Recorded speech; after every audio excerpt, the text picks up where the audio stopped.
नमस्कार, welcome to tempest of learning. तो आज का जो वीडियो है बहुत ही रोचक है, क्योंकि आज मैं मेरे वीडियो में मैं लेके आई हूँ क्लास 10th। आज मैं अपने वीडियो में लेके आई हूँ class 9th, not 10th, class 9th के क्षितिज बुक का एक चैप्टर। और ये है दो बैलों की कथा, जिसके रचयिता है मुंशी प्रेमचंद। तो जो मुंशी प्रेमचंद है वो बहुत ही जाने माने लेखक हैं, और अपने समय के। और जो ये है इनका जो भी कथा कहानी है वो बहुत ज्यादा फेमस होता है। मुंशी प्रेमचंद ऐसे शख्स हैं जिनके बारे में सब लोग जानते हैं। ये हिंदी उर्दू के महान लेखक थे, और इनका असली नाम जो था वो धनपत राय श्रीवास्तव था। वे आधुनिक हिंदी साहित्य के जनक माने जाते हैं, यानी कि is the father of modern writing, modern literature we can say. तो ये हिंदी साहित्य के, मॉडर्न हिंदी लिटरेचर, हिंदी साहित्य के जनक माने जाते हैं। और इनकी रचनाओं में समाज के विभिन्न वर्गों की समस्याओं और संघर्ष को उजागर किया गया है। और इसी के तहत ये जो कहानी है दो बैलों की कथा, इसमें इन्होंने दिखाया है कि एक निम्न वर्गीय परिवार है अगर, और एक जानवर के बीच के रिलेशन को, कि जो जानवर होते हैं वो भले बोल नहीं सकते हैं, पर वो अपने मालिक के प्रति कितने लॉयल होते हैं, और वो किसी का स्टेटस नहीं देखते हैं, वो बिल्कुल निश्चल भाव से प्रेम करते हैं। तो यहाँ पे ये चीजें दिखाई गई है। चलिए, तो इसमें बिना समय गंवाए हम लोग फटाफट इस कहानी को शुरू करते हैं। और इस कहानी को एक भाग में, एक वीडियो में तो ये खत्म नहीं होगा। तो पार्ट 1 हम इसका देखेंगे, और पार्ट वाइज इसका सारा वीडियो आएगा, और उसके बाद इसके क्वेश्चन आंसर को भी डिस्कस करेंगे। तो दो बैलों की कथा। जानवरों में गधा सबसे ज्यादा बुद्धिहीन समझा जाता है। हम जब किसी आदमी को पहले दर्जे का बेवकूफ कहना चाहते हैं तो उसे गधा कहते हैं। गधा सचमुच बेवकूफ है, या उसके सीधेपन, उसकी निरापद सहिष्णुता ने उसे यह पदवी दे दी है, इसका निश्चय नहीं किया जा सकता। तो यहाँ पे बोला गया है कि गधा, जो जानवरों की बात करें तो सबसे ज्यादा बुद्धिहीन, बेवकूफ समझा जाता है गधे को। क्योंकि हम किसी को अगर बेवकूफ कहना है तो ये भी बोल देते हैं कि अरे तुम तो गधे हो। तो इस तरह से, तो ये इस तरह से क्यों किया गया? गधे को इतना सीधा, मतलब बेवकूफ क्यों समझा जाता है? क्योंकि वो सीधा साधा होता है, कुछ भी कर दो वो उतना ज्यादा रिस्पॉन्स नहीं करता है। उसकी यही जो लगातार निरापद सहिष्णुता, सहन करने की शक्ति है, इसी की वजह से उसको इस बेवकूफी का दर्जा दिया गया है। और आगे अगर हम और एनिमल्स की बात करें, जानवर की बात करें, तो गायें सींग मारती हैं। ओके, लाइक ब्याही हुई गाय, ब्याही हुई गाय मतलब जिसका बच्चा है, ब्याही हुई गाय तो अनायास ही सिंघनी का रूप धारण कर लेती है। तो जो जिसके बच्चे हो गए हैं वो गाय जो है वो क्या होती है? वो तो शेर जैसा, अगर उसके बच्चे के आसपास जाओ या कुछ ऐसा है तो शेर का भी रूप धारण कर लेती है। कुत्ता भी बहुत गरीब जानवर है, लेकिन कभी कभी उसे भी क्रोध आ ही जाता है। किंतु गधे को कभी क्रोध करते नहीं सुना, ना देखा। जितना चाहे गरीब को मारो, चाहे जैसी खराब सड़ी हुई घास सामने डाल दो, उसके चेहरे पर कभी असंतोष की छाया भी ना दिखाई देगी। वह साखी में चाहे एक आध बार कुलेल कर लेता हो, पर हमने तो उसे कभी खुश होते नहीं देखा। तो यहाँ पे क्या कह रहा है कि सारे जो भी जानवर हैं, जैसे गाय है, तो गाय भी सींग मारती है, थोड़ा क्रोध दिखाती है। तो कुत्ते जो होते हैं, अगर उनको पाले उसके बाद भी वो थोड़ा बहुत क्रोध दिखाई देते हैं, पर गधे को कभी भी क्रोध दिखाते हुए नहीं देखा। चाहे आप उसके साथ जो भी व्यवहार कर ले, चाहे आप हरी घास दें या सूखी घास दें, या कितने भी डंडे मार लें, वो कभी नहीं दिखाता। हाँ, एक आध बार उसको कुलेल करते हुए देखा जा सकता है, पर उसके चेहरे पे हंसी का भाव, खुशी की बात भाव कभी दिखाई नहीं देती है। उसके चेहरे पर एक विषाद अस्थायी रूप से छाया रहता है, मतलब एक जो विषाद है, थोड़ा सा दुख जैसा, एक बिना किसी एक्सप्रेशन का चेहरा हमेशा रहता है। सुख दुख हानि लाभ किसी भी दशा में उसे बदलते नहीं देखा। अगर बहुत खुश भी हो तो उसका चेहरा वैसे ही रहता है, और बहुत दुखी हो तो भी उसका चेहरा उसी की तरह होता है, कोई उसमें रिस्पॉन्स नहीं दिखता है। ऋषियों मुनियों के जितने गुण हैं वो सभी इसमें पराकाष्ठा को पहुंच गए हैं, पर आदमी उसे बेवकूफ कहता है। तो यहाँ पे गधे को ऋषि मुनि से कंपेयर किया गया, तुलना की गई है, क्योंकि ऋषि मुनि का जो होता है क्रोध नहीं होता है, तो गधे को भी क्रोध नहीं है। तो यहाँ पे उनको बोला गया कि ऋषि मुनि से भी उसकी ज्यादा पराकाष्ठा हो गई, उस पराकाष्ठा पे, उस लेवल पे, पराकाष्ठा यानी लेवल पे पहुंच गई है। पर जो हम आदमी है उसे क्या समझते हैं? उसे बेवकूफी समझते हैं। सद्गुणों का इतना अनादर कहीं नहीं देखा। अब तो सद्गुण है ना, अगर किसी को गुस्सा ही ना आए तो वो तो सद्गुण है, कितना भी बोल लो, तो वो तो ऋषि मुनि के काबिल हो गया। पर हमने इन सद्गुणों को भी अनादर कर रखा है। कदाचित सीधापन संसार के लिए उपयुक्त नहीं है, और इसलिए ऐसा लगता है कि जो सीधापन है, जो सीधे साधे लोग हैं, वो इस संसार में रहने योग्य नहीं है, वो कलयुग के लायक नहीं है। देखिए ना, भारतवासियों की अफ्रीका में क्या दुर्दशा हो रही है। तो यहाँ पे मुंशी प्रेमचंद ये बता रहे हैं, इस बारे में बताया जा रहा है कि ये जो भारतवासी हैं, हम सीधे साधे वर्ग में आते हैं। तो ये जब की कहानी है, उस समय क्या था, भारतवासी का बहुत बुरा हाल था। जैसे कि अफ्रीका में बहुत ही बुरी तरह से इनके साथ व्यवहार किया जाता था, जिसके अगेंस्ट महात्मा गांधी ने आंदोलन शुरू किया था। क्यों अमेरिका में उन्हें घुसने नहीं दिया जाता? अमेरिका में जाइए तो वीजा पासपोर्ट सब चेक होते हैं, घुसने नहीं दिया जाता है। बेचारे शराब नहीं पीते। यहाँ भारतवासी का ये है कि सीधे साधे होते हैं, शराब नहीं पीते हैं और सही रास्ते पर चलते हैं। बेचारे शराब नहीं पीते, चार पैसे कुछ समय के लिए बचा करके सेविंग करते हैं भाई, कि हमारी कोई विपत्ति की समय आई तो हमें किसी के आगे हाथ ना फैलाने पड़े। जी तोड़ काम करते हैं, किसी से लड़ाई झगड़ा नहीं करते। चार बातें सुनकर गम खा जाते हैं, फिर भी बदनाम है। कहा जाता है जीवन के आदर्श को नीचा करते हैं। अगर वे भी ईंट का जवाब पत्थर से देना सीख जाएं तो शायद, यानी कि भारतवासी जो है वो इतने सीधे साधे हैं, हर बात को मान लेते हैं, किसी की बात को बुरा नहीं लगाते हैं। अगर वो भी थोड़े से तेज तर्रार हो जाए और ईंट का जवाब पत्थर से देना सीख जाए तो क्या होगा? सब वो क्या कहलाएंगे? सभ्य कहलाएंगे। क्योंकि अभी तो असभ्य कहलाते हैं। जापान की मिसाल सामने है। एक ही विजय ने उसे संसार की सब जातियों में गण्य बना दिया।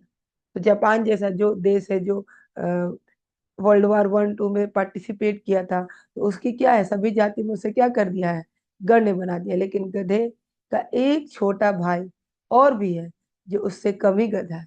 तो गधे की कैटेगरी में, अब गधा तो पराकाष्ठा को पार कर गया है, वो तो ऋषि मुनियों के बराबर की उसमें संयमता और सहनशीलता है। तो यहाँ पे बताया जा रहा है कि गधे के बाद अगर कोई जानवर है जो बेवकूफ का दर्जा या उसमें जो सहन शक्ति है वो हो, तो वो कम है, लेकिन वो गधे से नीचे है। पर गधे का छोटा भाई इसलिए उसको बोला गया है। कौन है वो? तो लेकिन गधे का एक छोटा भाई है और भी है, और एक गधे का एक छोटा भाई और भी है जो उससे कम ही गधा है, और वो है बैल। यस, तो यहाँ पे बैल को बोला गया है जो गधे का छोटा भाई है, उसमें भी सहनशीलता होती है, और वो भी उतना, उसके ऊपर कितना भी अत्याचार हो जाए जल्दी वो रिएक्ट नहीं करता है। जिस अर्थ में हमें गधे का प्रयोग करते हैं, कुछ उसी में मिलते जुलते अर्थ में बछिया के ताऊ का भी प्रयोग करते हैं। बछिया यानी कि गाय के बच्चे का ताऊ कौन हुआ? बैल हुआ। तो यहाँ पे इस तरह से बात की गई है। तो हम बोलते हैं ना, अरे तुम बैल हो, समझ में नहीं आ रहा। तो इस तरह से हम गधे का भी प्रयोग करते हैं और बैल का भी प्रयोग करते हैं। पर शायद जो ज्यादा बेवकूफ है उसके लिए गधा, और उससे कम जो है उसके लिए हम बैल का प्रयोग करते हैं। कुछ लोग बैल को शायद बेवकूफों में सर्वश्रेष्ठ कहेंगे, मगर हमारा विचार ऐसा नहीं है। बैल कभी कभी मारता भी है, कभी कभी अड़ियल बैल भी देखने में आता है, और भी कई रीतियों से अपना असंतोष प्रकट कर देता है। अतएव उसका स्थान गधे से नीचे है। जी हाँ, तो बैल कभी कभी क्या है, वो भी सींग मारता है, या फिर वो हल चलाने जाइएगा तो अड़ियल जैसा खड़ा हो जाएगा, या कभी भाग जाएगा। तो इस तरह की चीजें देखने को मिलती हैं जो कि गधों में नहीं होती। इसलिए बैल का जो दर्जा है वो गधे से नीचे, लेखक ने उसको गधे से नीचे रखा है। तो चलिए, अब यहाँ तक तो हमने बैल और गधे की सीधी सादी बातों को, बेवकूफी को सारा डिस्कस किया। अब आगे कहानी है। तो झूरी काछी के दोनों बैलों के नाम थे। झूरी काछी के दोनों बैलों के नाम थे। झूरी काछी एक यहाँ पे गरीब किसान है, और उसके दो बैल थे। उनका नाम क्या था? उसका नाम था हीरा और मोती। दोनों पछाई जाति के थे, देखने में सुंदर, काम में चौकस, दिल में ऊंचे। तो वो दो पछाई, पछाई एक बैलों की जाति होती, तो वो पछाई जाति के थे। देखने में सुंदर थे, डिलडौल था उनका, काम में बिल्कुल चौकस थे, एक्टिव थे, और बहुत अच्छे से काम करते थे। बहुत दिनों साथ साथ रहते, दोनों में भाईचारा हो गया था। तो किसमें भाईचारा हुआ था बताइए? हीरा और मोती में भाईचारा हुआ था। दोनों में आपस में दोस्ती हो गई थी। और क्या, क्योंकि साथ में ही दोनों काम करते थे। दोनों आमने सामने या आसपास बैठे हुए एक दूसरे से मूक भाषा में विचार विनिमय करते थे। तो जानवरों की कोई बोली वैसे तो होती नहीं है कि हमारे जैसे गप करें। तो मूक भाषा में कुछ अंदर ही अंदर वो आंखों से इशारे करके आमने सामने बैठ के अपना जो है विचार विमर्श करते थे। एक दूसरे के मन की बात कैसे समझ जाता है, हम कह नहीं सकते। तो मतलब हमको समझ में नहीं आ रहा है कि एक दूसरे के मन की बात वो कैसे समझ लेते हैं। अवश्य ही उनमें कोई ऐसी गुप्त शक्ति थी जिससे जीवों में श्रेष्ठता का दावा करने वाला मनुष्य वंचित है। यहाँ पे लेखक बता रहे हैं कि इन जानवरों में भी कुछ ऐसी शक्ति होती है जो कि हम सबसे अपने आप को उच्च जानवर के दर्जे में आते हैं। मनुष्य जो होते हैं वो भगवान के सबसे उच्च लाइक उनकी जो रचनाएं हैं उनमें है, पर हम भी जानवरों की इस जो ये उनकी श्रेष्ठता है और ये उनका कौशल है, इसके बारे में हम नहीं जानते हैं। तो यहाँ पे ये गुप्त शक्ति है जानवरों की, जो कि यहाँ पे प्रेमचंद जी ने बताया है। दोनों एक दूसरे को चाट कर सूंघ कर अपना प्रेम प्रकट करते। कभी कभी दोनों सींग भी मिला लिया करते। वे विग्रह के नाते से नहीं, केवल विनोद के भाव से, आत्मीयता के भाव से, जैसे दोनों में घनिष्ठता होते ही धोल धप्पा होने लगता है। तो यहाँ पे क्या हो गया, यहाँ पे जो जो दोनों बैलों की बात कही गई है, वो दोनों में एक दूसरे को कैसे अब अपना दिखाएंगे कि एक दूसरे से दोस्ती है, तो एक दूसरे को चाट लेते थे, सूंघ लेते थे और अपना प्रेम प्रेम प्रकट करते थे। कभी कभी वो दोनों अपना सींग भी मिलाते थे, पर यहाँ सींग विग्रह लड़ाई झगड़े के लिए नहीं था, केवल विनोद थोड़ा हंसी मजाक के लिए था, क्योंकि दोस्तों में इस तरह का धौल धप्पा तो होते रहता है। इनके बिना दोस्ती कुछ फुसफुसी, कुछ हल्की सी रहती है, जिस पर ज्यादा विश्वास नहीं किया जाता। हाँ, दोस्तों में हंसी मजाक, थोड़ा सा हाथापाई होता है, अगर ना हो तो इस दोस्ती पे हम विश्वास नहीं कर सकते। जिस वक्त ये दोनों बैल हल या गाड़ी में जोत दिए जाते और गर्दन हिला हिला कर चलते, उस वक्त हर एक की यही चेष्टा होती कि ज्यादा से ज्यादा बोझ मेरी ही गर्दन पर है। तो दोनों के बीच में कंपटीशन नहीं था, दोनों एक दूसरे की भला चाहते थे। तो जब इनको हल में जोता जाता था और कोई भार डाला जाता था, तो ये दोनों बैल चाहते थे कि एक के कंधे पे ज्यादा बल रहे और इनका एक दोस्त जो है वो थोड़ा सा आराम से चले। दिन भर के बाद दोपहर या संध्या को दोनों खुलते तो एक दूसरे को चाट छूट कर अपनी थकान मिटा लिया करते थे। नाद में खाली भूसा पड़ जाने के बाद दोनों साथ उठते, नाद में मुंह डालते और साथ ही बैठते। एक मुंह हटा लेता तो दूसरा भी हटा लेती, इतनी सारी दोस्ती थी कि दिन भर की थकान भी एक दूसरे को चाट के मिटा लेते थे। जो नाद में भूसा पड़ता था वो भी एक साथ मुंह डालते थे और एक साथ हटाते थे। संयोग की बात, झूरी ने एक बार गोई को ससुराल भेज दिया। बैलों को क्या मालूम वे क्यों भेजे जा रहे हैं, समझे मालिक ने हमें भेज दिया। तो जो गोई था उसने क्या किया, झूरी ये नहीं, जो झूरी था, जो किसान था, उसने एक बार इन बैलों को, गोई मतलब बैलों के जोड़े को क्या किया, अपने ससुराल भेज दिया। और बैलों को ये लगा कि उनके मालिक ने उनको बेच दिया। ओके, तो यहाँ पे अपना यूं बेचे जाना उन्हें क्या किया, अच्छा नहीं लगा या बुरा, या अच्छा लगा या बुरा, मतलब उनको समझ नहीं, कौन जाने कि उनको बेचा, उनको ये लगा कि उनको बेच दिया गया, अब ये उनको अच्छा लगा या बुरा पता नहीं। पर झूरी के साले गाय को घर तक गोई, यहाँ पे क्या है, अच्छा, यहाँ पर क्या है कि गया नाम है, गाय नहीं। पर झूरी के साले गया को घर तक गोई ले जाने में दांतों पसीना आ गया, क्योंकि बैलों को समझ में आ गया था कि उनको बेच दिया गया है। और जो गया है इसमें, गया जो है वो किसका, झूरी का साला है, उसका नाम क्या है, गया। तो गया को इन हीरा मोती को घर ले जाने में पसीनों आ गए, बहुत उन्होंने तंग किया उसको। पीछे से हाँकता तो दोनों दाएं बाएं भागते, पगहिया पकड़ता आगे से खींचता तो दोनों पीछे की ओर जोर लगाते।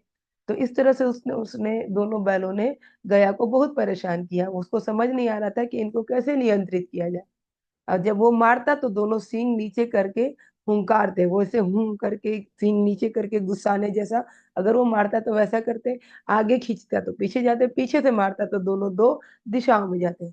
अगर ईश्वर ने उन्हें वाणी दी होती तो झूरी से पूछते, तुम हम गरीबों को क्यों निकाल रहे हो, ऐसा लिखा गया है कि अगर उनके पास जबान होती तो वो पूछते अपने मालिक से कि भाई हमारी क्या गलती है, हमें तुम क्यों निकाल रहे हो, हमने तो तुम्हारी सेवा करने में कोई कसर नहीं उठा रखी, अगर इतनी मेहनत से काम ना चलता था और काम ले लेते, हमें तो तुम्हारी चाकरी में मर जाना कबूल था। उनको मतलब ये लेखक के भाव है कि अगर बैलों को इतना प्रेम था मालिक से कि वो कह रहे थे कि भाई और काम करवा लेते हैं, हमें तो तुम्हारी चाकरी में मर जाना कबूल था, हमें बेच क्यों दिया।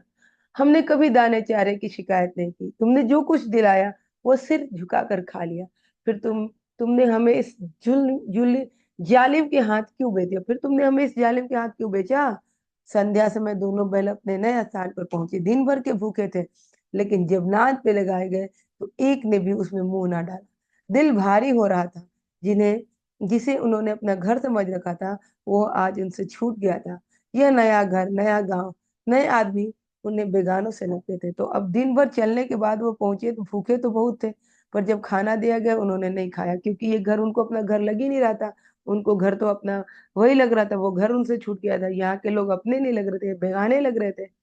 दोनों ने अपनी मूक भाषा में सलाह की, एक दूसरे को कनखियों से देखा और लेट गए। तो दोनों ने अपनी भाषा में कुछ बात की, एक दूसरे को तिरछी निगाह से देखा और वहीं पे लेट गए। जब गांव में सोता पड़ गया, मतलब सोता पड़ गया मतलब रात हो गई, सब लोग सो गए, दोनों ने जोर मारकर पगहे तोड़ा डाले और घर की तरफ चले। पगहे क्या होते हैं? तो जिसमें हम बांधते हैं, जो हम बांधते हैं ना गाय भैंसों को, वो रस्सी जो होती है उसको हम पगहे बोलते हैं। तो यहाँ पे पगहे उन्होंने तोड़ा डाले और घर की तरफ चल पड़े। पगहे बहुत मजबूत थे, अनुमान ना हो सकता था कि कोई बैल उन्हें तोड़ सकेगा। इतना नहीं था कि इतना मोटे मोटे जो पगहे थे, इतने मोटे रस्सियां थी, उनको कोई तोड़ पाएगा, ऐसा लोगों को विश्वास नहीं था। पर इन दोनों में इस समय दूनी शक्ति आ गई थी। एक एक झटके में रस्सियां टूट गई। दोनों ने एकदम इतनी मोटी तगड़ी रस्सी को क्या किया, तोड़ दिया। झूरी प्रातः काल सोकर उठा तो देखा कि दोनों बैल चरनी पर खड़े हैं। और झूरी जब उठा तो चरनी मतलब जिसमें हम गाय को चारा डालते हैं, वो ऐसे रहता है नांद की तरफ। चरनी मतलब नांद के पास जो उनका एक ऐसे बंधा बांधने के लिए रहता है, और ये नांद के साथ ये जो पेयर बनते हैं इसको हम चरनी कहते हैं। ये चरनी जिसमें यहाँ पे अगर हम बैलों को बांध दें और यहाँ बैल खा ले, दिस इज नांद, तो इसको हम चरनी कहते हैं। उन्होंने देखा कि उसने झूरी जब सो के उठा तो उसने देखा कि भाई दोनों का बैल उनके चरनी पे खड़े हैं। ओके, दोनों की गर्दनों में आधा आधा गराव लटक रहा है, और दोनों की गर्दनों में, क्योंकि वो पगहा जो था, जो रस्सी मोटी वाली रस्सी थी, तोड़ के भागे थे, और उनको एक गराव, या देखा होगा जो एकदम गले में घंटी वंटी लगा के रस्सी रहता है, उसको गराव कहते हैं। तो दोनों में गराव लटक रहा है। घुटने तक पांव कीचड़ से भरे हैं, क्योंकि वो ऐसे वैसे जिस रास्ते से भी भागे हो, कीचड़ से आए थे। और दोनों की आंखों में विद्रोह में स्नेह झलक रहा था, और दोनों की आंखों में स्नेह था, पर कैसा स्नेह था? विद्रोह वाला, कि भाई हम तो तोड़ ताड़ के भागा है। झूरी बैलों को देखकर स्नेह से गदगद हो गया, दौड़कर उन्हें गले लगा लिया। प्रेम आलिंगन और चुंबन का यह दृश्य बड़ा ही मनोहर था। हाँ, जब झूरी ने देखा, वो भी देख के बैलों को बहुत खुश हुआ। उसने उनको गले लगा लिया, उनको बहुत चूमा चाटा, गले उसको गले लगाया। और ये दृश्य बड़ा ही मनोहर था। घर और गांव के लड़के जमा हो गए और तालियां बजा बजा कर उनका स्वागत करने लगे। अगल बगल के लोगों ने ये जो था इस तरह का दृश्य देखा, वो भी भाव विभोर हो गए। और सब लोग क्या करते, बच्चे जो थे वो ताली बजा बजा के उनका स्वागत कर रहे थे। गांव के इतिहास में यह घटना अभूतपूर्व ना होने पर भी महत्वपूर्ण थी। ऐसी बहुत सारी घटनाएं होती रहती हैं, पर यह घटना फिर भी बहुत महत्वपूर्ण थी। उसके बाद जो है, बाल सभा ने निश्चय किया दोनों पशु वीरों को अभिनंदन पत्र देना चाहिए। कोई अपने घर से रोटियां लाया, कोई गुड़, कोई चोकर, कोई भूसी। तो ऐसा बाल सभा ने निश्चय किया कि भाई इतना अच्छा बड़ा काम किया इसने, तो इन इन दोनों को क्या करना चाहिए, इन लोगों को अभिनंदन पत्र देना चाहिए, मतलब इनका स्वागत करना चाहिए, कुछ पुरस्कार देना चाहिए। और इसके लिए वो अपने घर से रोटियां, कोई गुड़ लाया, कोई चोकर, कोई भूसी लाया, और इस तरह से दोनों हीरा और मोती का उन लोगों ने क्या किया, सम्मान किया। तो आज की वीडियो में बस इतना ही। इसके आगे के भाग को हम जो है अगले वीडियो में देखेंगे। अगर आपको मेरी ये वीडियो अच्छी लग रही है तो प्लीज मेरे चैनल को लाइक शेयर और सब्सक्राइब करना ना भूलें। और सारे सब्जेक्ट के वीडियो आने वाले हैं, आपको किस सब्जेक्ट में प्रॉब्लम है उसको बताइए, तो उसका वीडियो पहले डाला जाएगा। और तब तक के लिए धन्यवाद। और एक बार मैं फिर से बोलूंगी कि मेरे चैनल को लाइक शेयर और सब्सक्राइब